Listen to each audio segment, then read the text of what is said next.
Explora estrategias para superar miedos como la culpa, crisis de identidad, incertidumbre, síndrome del impostor y la incomodidad de ser el nuevo en el trabajo.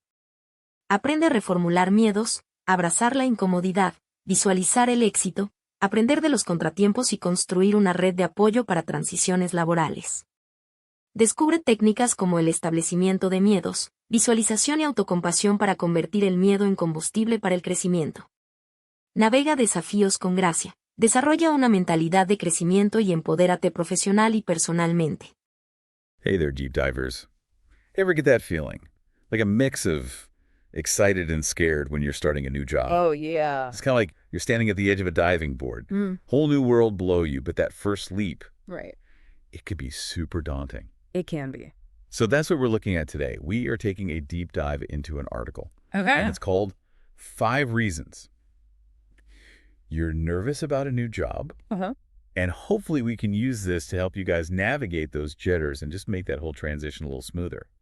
Yeah, we're going to try to unpack those common fears and explore some practical strategies so you can not just survive, but thrive in that new role. All right, let's dive right in.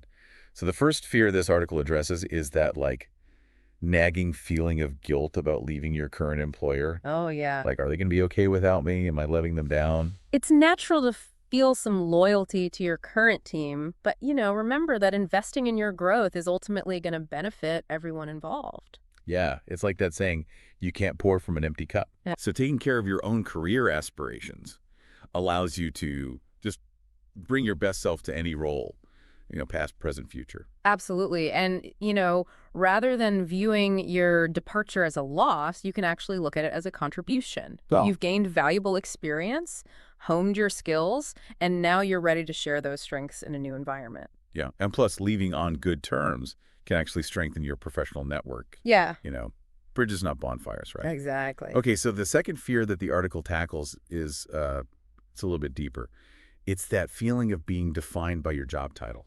Oh, yeah. So it's like, if I'm not a marketing manager anymore, who am I?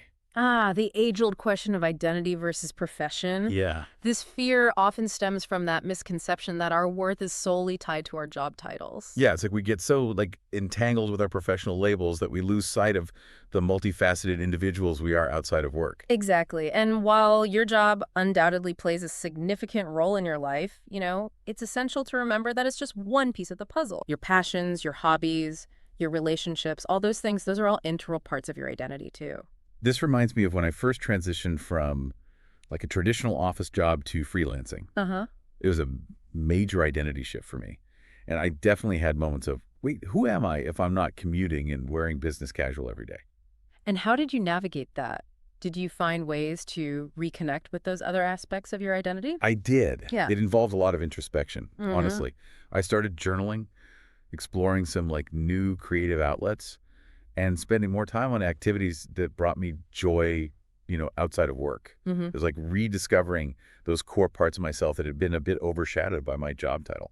That's a fantastic example of how intentionally cultivating those non-work passions can help us maintain a sense of self beyond our professional roles. Totally. It's about recognizing that we're not just our job titles, but we are complex individuals with diverse interests and aspirations. Yeah. All right, so let's move on to the third fear of the devil, Yeah. dilemma. It's that hesitation to leave a familiar, even if not ideal situation for the uncertainty of a new job. Right. What if the new job is actually worse? This fear often stems from, I think, a negativity bias.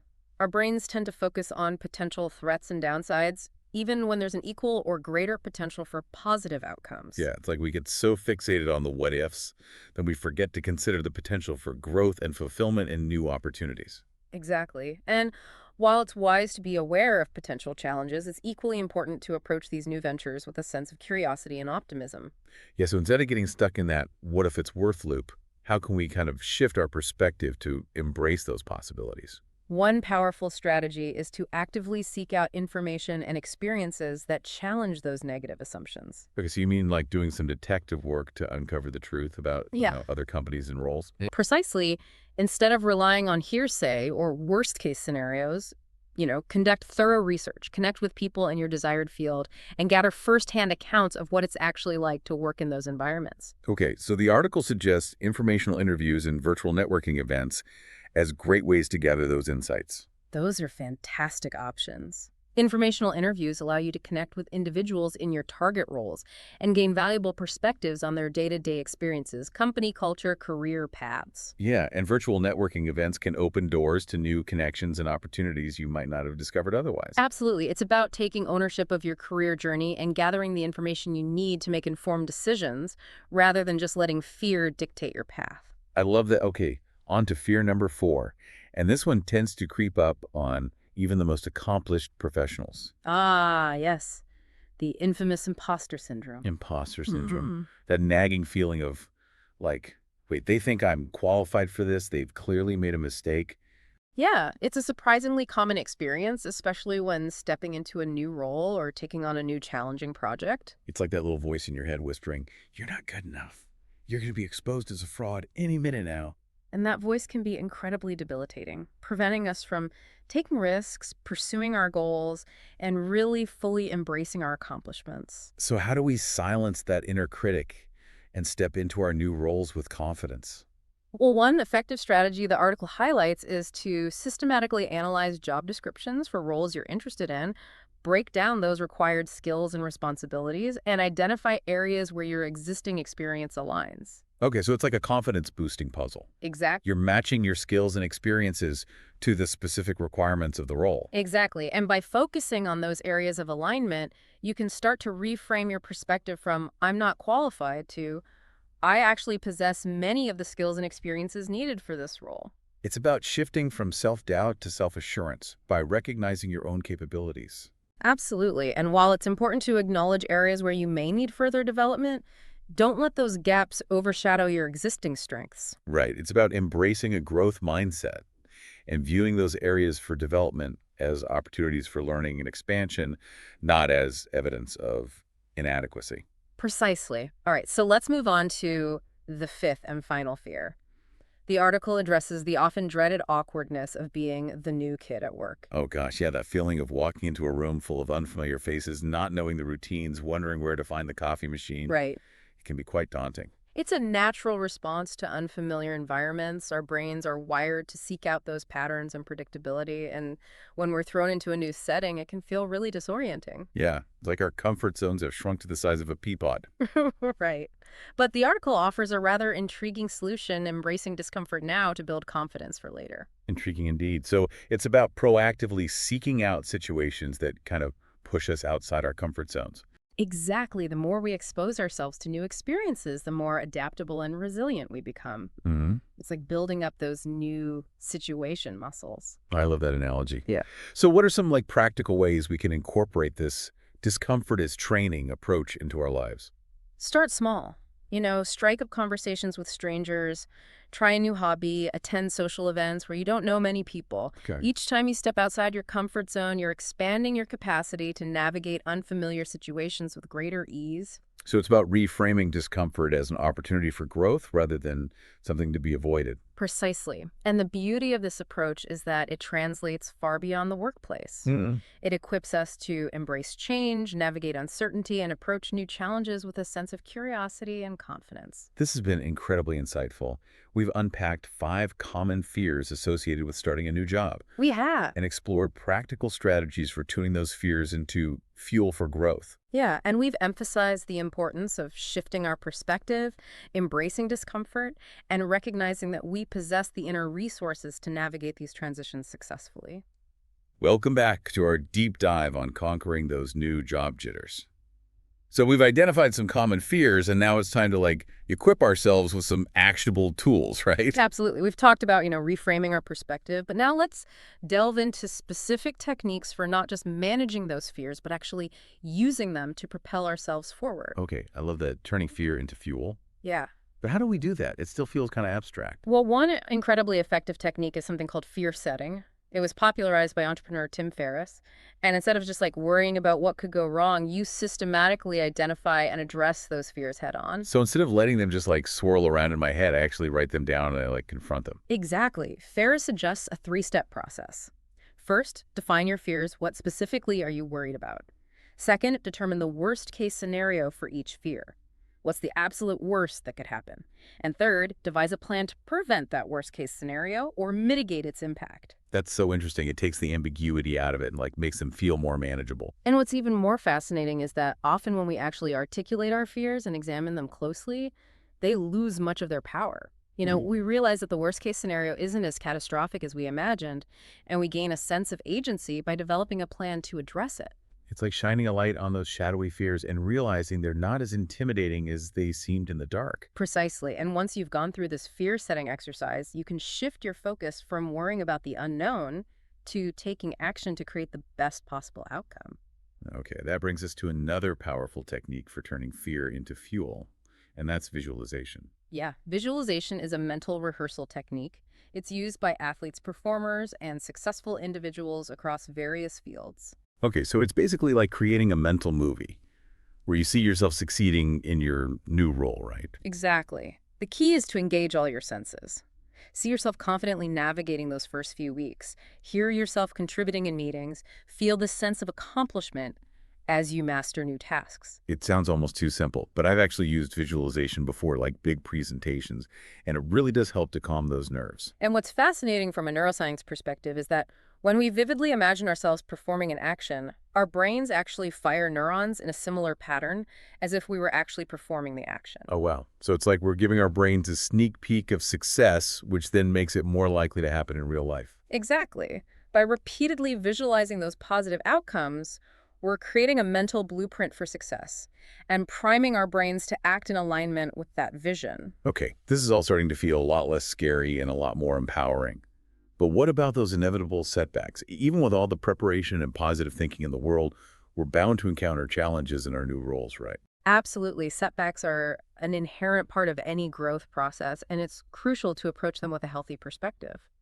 Yeah, I tend to be pretty hard on myself when I make mistakes, so I'm definitely working on that healthy perspective part. Well, you're not alone. Many of us have a tendency to view setbacks as personal failures, which can lead to self-doubt, discouragement, and even a reluctance to take risks. So how do we shift from that self-critical mindset to a more constructive approach to setbacks? It's about reframing those experiences as opportunities for learning and growth. Instead of asking yourself, what did I do wrong? Ask, what can I learn from this experience? It's a subtle but powerful shift in perspective. Right. It takes the sting out of the steak and focuses on the valuable lessons we can extract. Exactly. And when we approach setbacks with this growth mindset, we're more likely to bounce back quickly, adapt to challenges, and continue moving forward on our career paths. This reminds me of something the article mentioned about the importance of self-compassion. Oh, absolutely. Self-compassion is crucial, especially when navigating new and potentially challenging experiences. It's about treating ourselves with the same kindness and understanding that we would offer a good friend. So instead of beating ourselves up over mistakes, we acknowledge that everyone makes them, and we offer ourselves words of encouragement and support. Precisely. Self-compassion allows us to be more resilient in the face of setbacks, learn from our experiences, and continue pursuing our goals with greater self-assurance. This has been incredibly helpful. We've gone from like feeling apprehensive about those new job jitters to actually feeling equipped to like handle them. Yeah, and remember, it's a journey, not a destination. There will be ups and downs, moments of doubt, and times when those fears resurface. But by developing these strategies and cultivating a growth mindset, we can navigate those challenges with grace and emerge stronger on the other side. I love that. It's about embracing the process, learning from our experiences, and constantly evolving as professionals and individuals. And speaking of support, in the next part of our deep dive, we'll explore the power of building a strong network to help you navigate those career transitions with greater confidence and resilience. Stay tuned. Welcome back to the deep dive. Yeah. We've been exploring all those, new job jitters and how to reframe our fears and even turn them into fuel for growth. Right, and now we're going to be diving into the importance of human connection. How building a supportive network can really make a difference, when you're navigating those career transitions. Yeah, because let's be real, going it alone can be tough. It can. Especially when like all those doubts and fears start to creep in. Absolutely. Having a network of people who understand what you're going through, who can offer encouragement, advice, and maybe even a few celebratory high fives along the way. Yeah. It's invaluable. It's like having a personal board of advisors cheering you on, providing guidance when you need it most. Exactly. And this support system, it can take many forms. Family, friends, mentors, colleagues, even online communities. Oh yeah, I can definitely attest to the power of online communities. Connecting with other writers and creatives online has been a game changer for me. I bet. What's so remarkable about these online spaces is that they can transcend geographical limitations. You can connect with people who share your interests, your professional goals from all over the world. Yeah, it's like having a global network of support right at your fingertips. Exactly. Now, while having a supportive network is super crucial, it's equally important to be proactive in seeking out the right kind of support. Okay, that's an interesting point. What do you mean by the right kind of support?